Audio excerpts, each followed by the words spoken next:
What's up? Welcome to Blossom. I'm a Blossom, so are you. Today I wanted to talk about Scandal. The TV show Scandal, written and I think basically everything done by Shonda Rhimes. It's one of the Shondaland series. I always tend to go back to it because the characters are complex, the development is really great in some characters. Some of them don't do really anything or don't change. If you don't want any spoilers, stop right now. And I will tell you that if you haven't watched it, the biggest thing that bothered me, there were flashes. It's meant to be like a flashing cameras and press and everything. If you have epilepsy, I would not recommend that. So go ahead and don't do that. The main thing that Blossom tends to focus on is verbal self-defense, and so I'll knock those things out of the way right now. There are a few specific scenes that... Okay, so the main thing is that Olivia Pope is like a DC fixer, and then she starts to have an affair with the president, or even on the campaign trail, and that is the scandal of all things, along with the other scandals that she handles, because she's a fixer. But there are specific scenes that bother me because of consent. Their relationship overall is consensual, but these specific scenes, there's one in the second season, Season 2, Episode 8, that they're in the Oval Office on the inaugural night, and he starts to approach her. They're starting to have their innuendo sort of talks, and she says, "No, we can't." He says, "We can." She's like, "This can't happen, not anymore. It was just that one time." He's like, "I think it can happen right here, right now, on that desk." And she's like, "No, we decided that we have to stop." And then he starts to kiss her, or, things start to proceed, and she pushes him away and says, "Stop." And he says, "We can't stop. I can't stop. Like, you're my whole world. You're the most important person in my life.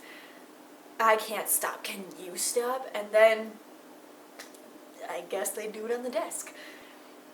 I think a few episodes after that, she has some sort of like flashback to when they were on the campaign trail, and Fitz had been drinking a lot, and he gets in the elevator with her. He starts to talk to her, and he says, "Oh, you didn't wait for me," wherever she was supposed to wait for him. And she's like, "It's late, we're going to talk about this tomorrow." He's like, "Or we can go into your room and then talk there, or not talk." And she's like, "You're drunk, you're sad, you have to go to bed." He's like, "I'm trying to get to bed, your bed." And then again she's like, "Stop." And he like pins her to the wall, like, "Come on." And she's like, "Really? No. You want to talk? We can talk, but not this." Like, she just keeps saying stop, and then the elevator opens, Nellie's there, and breaks up the scene, and Olivia leaves. And then later she apologized to Olivia about his behavior. Had they slept together at that point? I don't know. I get confused. But my problem with that is, lay off, dude. Okay, you're in love with her. Say that you love her instead of just saying, "Come on." You can do better at like convincing somebody to get with you rather than just saying, "Come on." Give a good reason, but even then, somebody saying no isn't a challenge to try harder. Somebody saying no isn't code for like, "Oh, chase me." My biggest problem with it is that I just don't get it.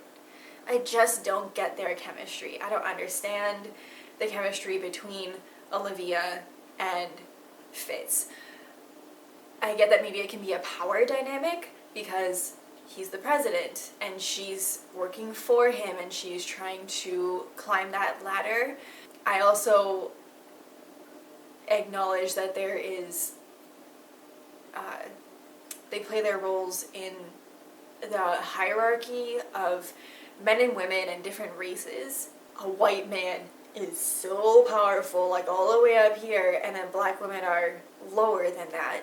On the screen, I just plain don't see it between the actors. I kind of just don't.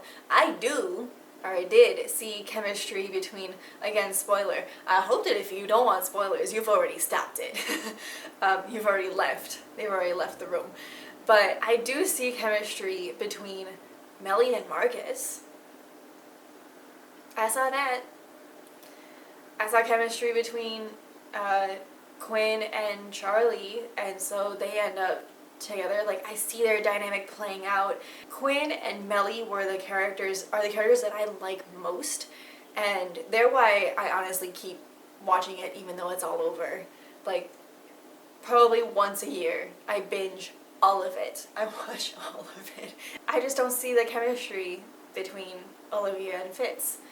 And those specific scenes that I laid out are times that I would love her to see her agency. She's got cojones, she's got balls, she's got lady balls, and she flexes them everywhere else. Can you flex balls? She flexes everywhere else, but not there. And that can be interpreted as like, he's her weakness, or like he's the one thing that she can't say no to. And while that's cute and everything, those scenes are uncomfortable for me to watch because, again, consent. Scandal is just like, it's 7 seasons of like people yelling at each other. It's the chain of screaming. It's people going from room to room being like, don't you test me, do your job, you let me do my job. Like, you do your job so I can do my job. Help me to help you. That's Jerry Maguire. Or there's like just layers upon layers upon layers of intimidation of like, I know people, I have connections. Like, girl, I own people. I'm sitting there wondering, like, is DC really like this? This is the only DC series that I've really paid attention to very closely. I haven't watched anything like House of Cards, Madam Secretary. Like I said, Olivia has power everywhere else, but I don't enjoy that a man is making her lose her cool. I would rather look into more about like the dynamic between her and her dad, which we do see plenty of, or I want to know more about like her mom. I just want to see deeper into like how she grew up and everything, and how she became the person that she is, because she is so much like her dad. We see that throughout time. Is one of my literature professors said, good books are journeys that you want to take again.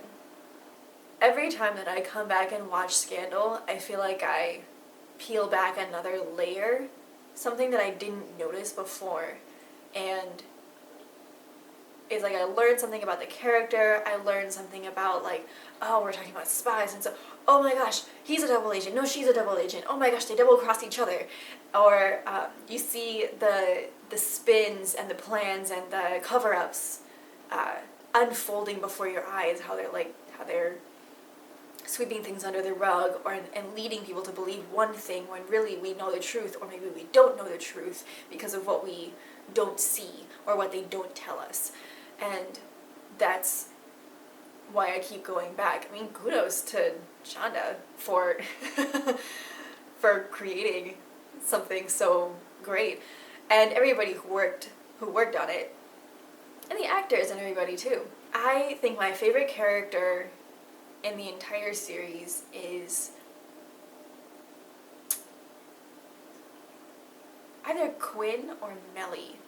Mellie seems to be a little bit more level-headed, and so that's why I want to lean toward her, but Quinn has like a great underdog story. It begins and starts with her. That the first scene that we see is that she's getting hired to work at OPA, and then it ends with her being at the top or owning it. And that's what I like to see. That's what a lot of people like to see, as it is an underdog story. But I just appreciate it. I enjoy seeing that she grows, she learns more, she makes mistakes, she finds out more about herself. And I think everybody deserves a character arc like that in their own lives, respectively. Again, what I'm most annoyed about is really, like, I don't think you can simulate chemistry just by staring at each other for 1 minute straight while you play a cute little song in the background. Like,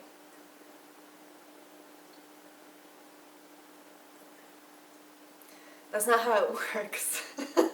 Let me know if you share my opinions or if you don't.